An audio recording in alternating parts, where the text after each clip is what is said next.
Powers, who'd you talk to this week? We spoke with 2024 offensive lineman Klein from Klein Cain, Gibson Pyle. Gibson and Pyle. I will tell you, he's got one major offer now. He's going to have a lot more, and you should listen to this kid talk. I mean, he is amazing. He's a really good kid. I'm telling you, offensive linemen always come through. Yeah. Offensive linemen. Big guys deserve more love. Offensive linemen are the guys who they're the straw that stirs the drink up on the football field, and when you interview them, they're the best interviews. I maintain that's the best interviews. Here is Craig Powers' conversation with Klein Cain offensive lineman Gibson Pyle here on Texas. I'm here with Gibson Pyle, Klein Cain, 2024 offensive lineman, man. You got the size and you got the attitude to be a big-time recruit, and you're starting to get some attention already. But before we dive into that recruiting side of things, man, I just want to hear your breakdown. What's it like playing for the Hurricanes, playing at Klein Cain? I know that the team is always pretty good, and there's a lot of talent on the roster. Yeah, man, it's great. I mean, we're a young program, so we have a lot to prove. But the way we practice, the way we work, man, it's like it's an everyday battle. But it's worth it. I mean, it's shown. I mean, 3-0 in district and 6-1 for the season. I think that's pretty good for a program that's only 5 years old. You have over 2 years left of high school ball. You got still some more this year. And then you got 2 more seasons after that. Checking in at 6'4", around 270 pounds, but you look a little bit bigger than that to me right now. Is that your most recent updated height and weight?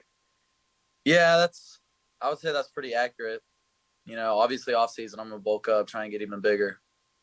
I know that you're a guy who has long arms. You can play tackle. You could probably play guard. You're strong enough to play inside. But in your mind, what do you feel like your biggest strengths are out there on the field right now? What sets you apart? Definitely my feet. I think I got quick feet, so I can compete with the speed rush, and I have decent strength, so I can also compete with the bull rush. But definitely my feet to kick out in space against those fast edge rushers. One thing that jumps out to me at Klein Cain is that it seems like the coaches really care about the players there, take a vested interest in making sure the recruiting process is going well for you guys. Just kind of talk about your coaching staff there and what makes it special to be a part of. Yeah, for sure. I mean, my O-line coach, Coach Poth, he's great. You know, he moved me up as a freshman to start practicing with the varsity, and I got moved up at the end of the year.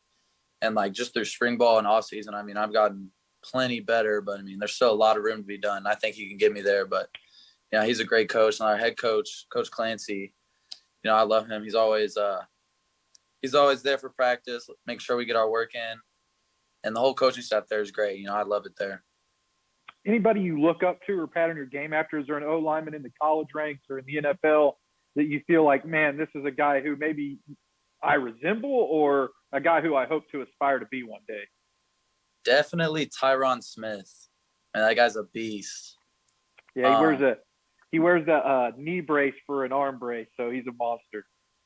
That's great. Yeah, I remember I think it was 8th grade. I found his highlights. The way he would just throw around people was crazy.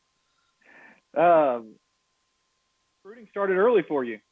You got an offer from USC, from the Pac-12. What was it like having your first offer be not only a big time school, but I mean, USC is like one of those schools that everybody recognizes. Kind of walk us through what that day was like, and how did USC find out about you? Yeah. So, it had started in 9th grade because one of my trainers had a connection at USC, and my dad had met the coaches there. So obviously I was still playing a little bit of freshman ball at that time. So they just put me on their radar. And then when I got moved up to varsity, and this year I finally got down some solid film. We had made 2 visits out there because my dad's usually out there for work. So we went up to the schools. And then on that second visit at the Stanford game, you know, we went in the day after on that Sunday, and they pulled me into the office and it offered me.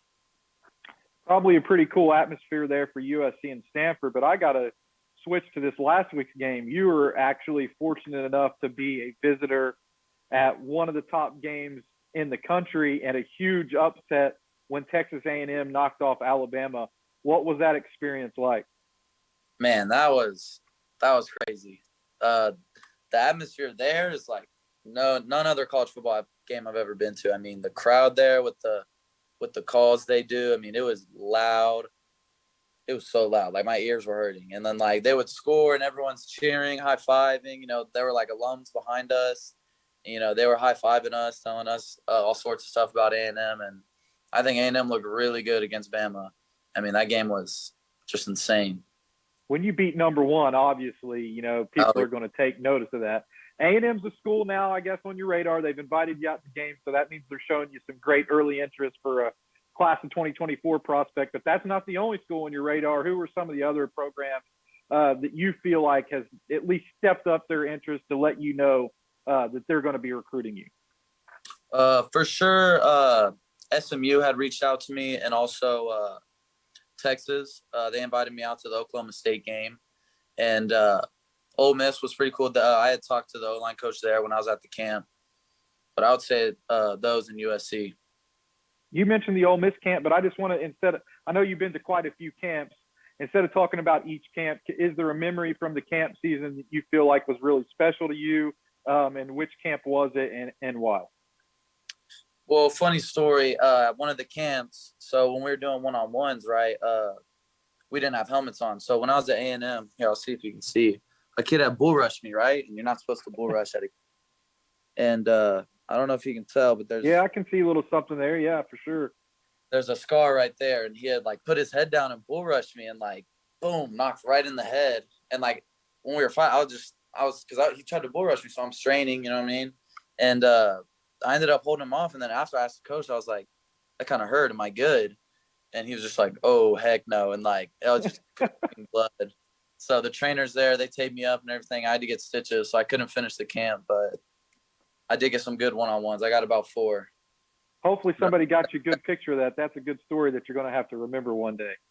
Oh yeah, that was a fun experience for the camp, but not a too sweet ending. But I did get to go back and tell the line coach, thank you for everything. And, you know, he saw the stitches after. As a recruit at Klein Cain, I know that you have some other guys to look up to on the team that are going through the recruiting process. Do you feel like you're learning anything from some of the guys that are going through it and watching kind of what they do, learning what that process is going to be like? Yeah, for sure. I mean, there's a ton. I mean, our receiver, Matthew Golden, I mean, he's a beast. You know, if that ball's going to him, he's coming down with it. And definitely my right guard, he's John Dos Santos. He's not heavily recruited, but probably one of the meanest guards I've ever seen. I mean, I would not want to be at the end of his pool. And our running back, Ramir McCray, and then our D tackle, Lukia Rawls. Those are like our key players, I feel like.